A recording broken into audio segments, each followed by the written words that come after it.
Believe it or not, when she doesn't call or message you for a long time, it means something more subtle than absence. In the stillness between her words, there lies a teaching, not in rejection, but in the sacred rhythm of pause, just as the moon wanes to remind us of impermanence, and the tides retreat to gather strength for their return. Silence, too, is a movement in the vast choreography of being.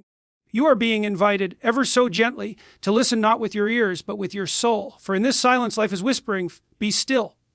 Witness. Trust the unfolding. Every unanswered message, every long-lost echo is a note in the divine symphony, placed not to hurt you, but to wake you. To show you that even the H of waiting is stitched with meaning. And perhaps, in that space she left behind, you were meant to find not her, but yourself. Believe it or not, when she doesn't call or message you for a long time, it doesn't always mean she's forgotten you. It doesn't always mean she's moved on or that you were unworthy of her attention. No, the truth is often far subtler, far more mysterious. You see, we've been conditioned to believe that meaning only resides in noise and action, in the constant flow of interaction. But life, in its deepest sense, doesn't only speak in words, it speaks in silences, too. Her silence, unexpected, unexplained, may feel like a void, but a void is not nothingness. It is space, potential, the sacred pause between notes and a melody. And if we're quiet enough, still enough, we can begin to hear what that silence is trying to tell us. Not just about her, but about ourselves, about the nature of love, about the rhythm of the universe itself. We often forget that the moon disappears from our view for several nights each month, and yet we never question its return. We trust the orbit, we trust the pattern. But when a person withdraws, especially someone we care for deeply, we tend to resist the stillness that follows. We try to fill it. We demand closure, answers clarity. But life rarely operates on such tidy terms. It prefers to teach through uncertainty, through mystery, through the ache of not knowing. When she doesn't reach out, it's easy to assume it's a reflection of our inadequacy, that somehow we are less desirable, less important, less loved. But this kind of thinking stems from a misunderstanding of value. Her silence might not be about you at all. It might be about her own becoming, her own journey through shadow and light. And in stepping away, consciously or unconsciously, she may be protecting something fragile within herself, or even something sacred between the two of you. We must understand that silence does not always indicate absence. Sometimes silence is a kind of presence so dense, so full it overwhelms language. It is the language of the soul before it knows how to speak. The same way a forest holds more wisdom in its hush than 1,000 sermons, her silence may carry a deeper truth than anything she could have said.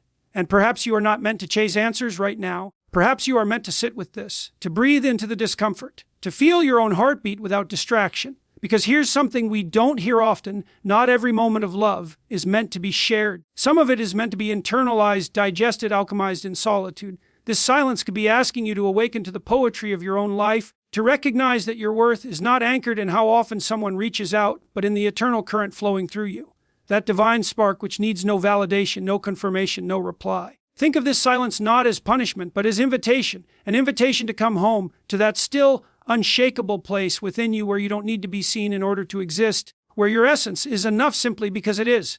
And perhaps in time, whether she returns or not, you will begin to see that this quiet space between you is not empty at all. It was full of the very lesson your soul needed to learn, that even in absence, there is connection. Even in distance, there is design. So next time the silence stretches out longer than you expected, don't rush to fill it. Just listen. Let it speak to you. Let it shape you, and trust that in this vast and intricate universe, even silence has a purpose, because sometimes what isn't said is exactly what was meant to be heard. When she stops calling, when the messages stop appearing like they used to, the mind does what it has been trained to do. It panics. It scans the past for a moment, a word, something you said or didn't say that could have caused her to vanish. It runs simulations. Maybe she lost interest. Maybe she found someone else. Maybe I wasn't enough. But what if the truth has nothing to do with any of that? What if this silence, this unexpected withdrawal, is not meant to diminish you, but to return you? What if her absence is not rejection, but redirection? Life, you see, has a very peculiar way of guiding us. It doesn't always do so through pleasant conversation and gentle encouragement. Sometimes it breaks the pattern. It interrupts the flow. It removes a presence we had come to depend on, not to punish us, but to bring us back to something we've long ignored ourselves. There's a strange paradox in human connection. We seek others to feel whole, and yet it is only in our own wholeness that we can truly connect. We want to be understood, to be seen, but rarely do we stop to understand ourselves. We use another's attention as a mirror, and when that mirror vanishes, we feel invisible. But invisibility, if you lean into it, reveals something profound. Your reflection was never out there to begin with. Her silence then may be an initiation, a quiet, sacred nudge from the universe, asking, not demanding, but asking, Who are you without her attention? Who are you when no one is affirming your existence?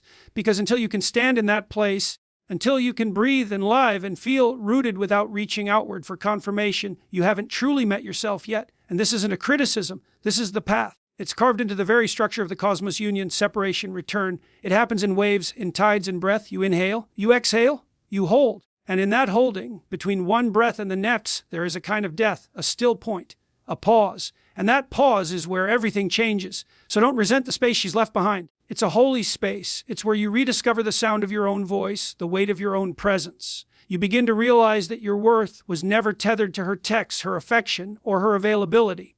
Your worth is in the fact that you are. You're here, breathing, becoming. The mind will still rebel, of course. It will say, but if I mattered, wouldn't she reach out? And the heart will ache a little, and that's okay. Let it ache. But understand that not every love story is meant to end in presence. Some arrive only to awaken, to spark a flame that once lit, burns long after the other has gone. And that flame, that inner light, is yours to tend. So in the absence of her voice, listen for your own. In the absence of her validation, validate your existence through presence. Walk alone not because you were left behind, but because something greater is calling you inward. There's gold in this solitude. There's clarity here. And strangely enough, there's peace once you stop resisting. Because in the end, when someone steps out of your life, you can either chase their shadow or turn toward your own light. And the light, my friend, was always there, waiting for you to remember where you came from. We are, in many ways, creatures of immediacy. We live in a world that moves fast, messages delivered in seconds, responses expected even faster. And when someone we care about suddenly slips into silence, when the rhythm we've grown used to vanishes, it's easy to assume that something has gone wrong. We demand answers. We want things to make sense right now. But life, real, honest life, rarely unfolds according to our urgency. It moves by a rhythm all its own, like the changing of the seasons or the slow blooming of a flower that doesn't care how many times you check the soil. Believe it or not, when she doesn't message you for a long time, it doesn't always mean the story has ended. It may just mean you've reached the quiet chapter. The one that doesn't thrill or reassure. The one that tests your trust in something you can't yet see. Everything of depth, everything of worth unfolds in its own time. You don't pull open a cocoon to help the butterfly emerge. You don't shout at a tree to bear fruit faster. You wait, you trust, and you learn to witness the beauty of process. Human relationships, especially those that truly touch us, aren't mechanical. They are organic, they breathe, they expand, they retreat. And sometimes, just like the tide pulls away from the shore, people drift, not always because they're gone forever, but because something unseen is at work, something within them, or something within you. The silence may be asking for patience, not passive waiting, but a deeper kind of patience, the patience that says, I don't know what this is yet, but I trust that it belongs. You see, timing isn't just a logistical thing, it's spiritual. There is such a thing as divine timing, not in the religious sense necessarily, but in the sense that the universe arranges encounters, separations, returns, and revelations not according to what we want in the moment, but according to what our soul needs to grow. And if she's gone quiet, maybe it's not because she's careless, but because she's in her own becoming. Maybe her silence is part of a larger pattern that neither of you can fully see just yet. Or maybe the silence is a gift that gives you time to see what you truly feel, to examine your own rhythm without the influence of hers. We forget, don't we, that some of the most important parts of life happen offstage, behind the curtain, beneath the surface. Seeds break open underground long before anything green pushes through the soil. Love is like that. Healing is like that. Timing is like that. You don't always get to see what's happening, but that doesn't mean nothing is happening. In fact, the things that change us the most often happen in those silent stretches. The waiting, the wondering, the space in between. That's where transformation begins. Not with fireworks, but with stillness. Not with answers, but with surrender. So if she's not calling, not writing, not speaking, don't rush to conclusions. Don't try to force the next page of the story. Just let it be. Let time do what it does best, unfold. Because time is not your enemy, it's your teacher. It shows you what lasts, what fades, what was real, and what was only longing. It teaches you to stop measuring your worth in someone else's response time and instead to recognize your own inner rhythm, your own divine timing. And when you learn to live in harmony with that, when you stop pressing for outcomes and begin trusting the silence, you start to feel something deeper than certainty. You feel peace. Because what is meant for you will never need to be chased. It will arrive precisely when both of you are ready. And no moment sooner.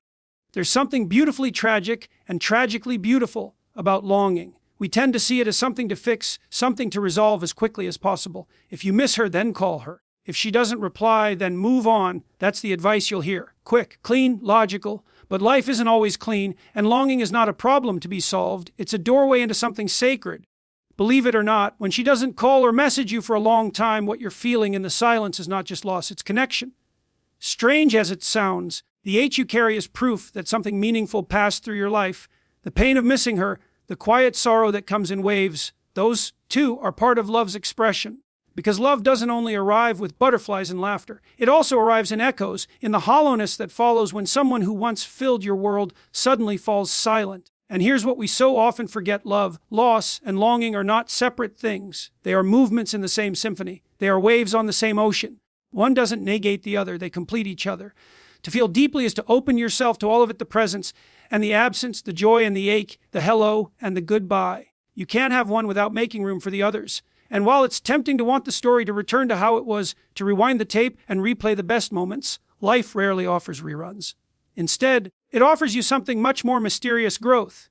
You may not realize it now, but in missing her, you're becoming someone new. The person who once sought her presence for wholeness is slowly learning to carry their own. The one who needed her words to feel seen is beginning to see themselves. And while that transition can feel like heartbreak, it is actually birth, a quiet, spiritual rebirth taking place not in the world of form, but in the invisible landscape within you. You see, the absence of someone doesn't remove what they gave you, it transforms it. What was once a shared moment becomes memory. What was once spoken becomes internalized. And in a strange, poetic way, their silence becomes part of your own voice. This doesn't mean you stop loving. It means you love differently, with less possession and more presence, with less fear and more trust. You begin to understand that love is not something to hold, it's something to be. And sometimes, the people we long for most deeply are not meant to walk with us forever, but to awaken something we couldn't have touch without them. So don't try to silence your longing. Sit with it, learn from it. Let it show you where your heart still hopes, where your soul still sings. Let it remind you that you are capable of caring that much, feeling that much, opening that wide. That's not weakness, that's wonder. And maybe, just maybe, what she gave you is not meant to stay, but to stir, to leave ripples that would keep moving through your life long after her physical presence was gone. And what are you, if not a collection of those ripples? Echoes of those you've loved, those you've lost, and those who have shaped you in their passing. So the next time you feel that ache, that quiet longing for the one who hasn't reached out in days, weeks, maybe longer, don't run from it. Let it break your heart just enough to remind you that you have one, and let it carry you forward, because even in her silence, you are still becoming something beautiful.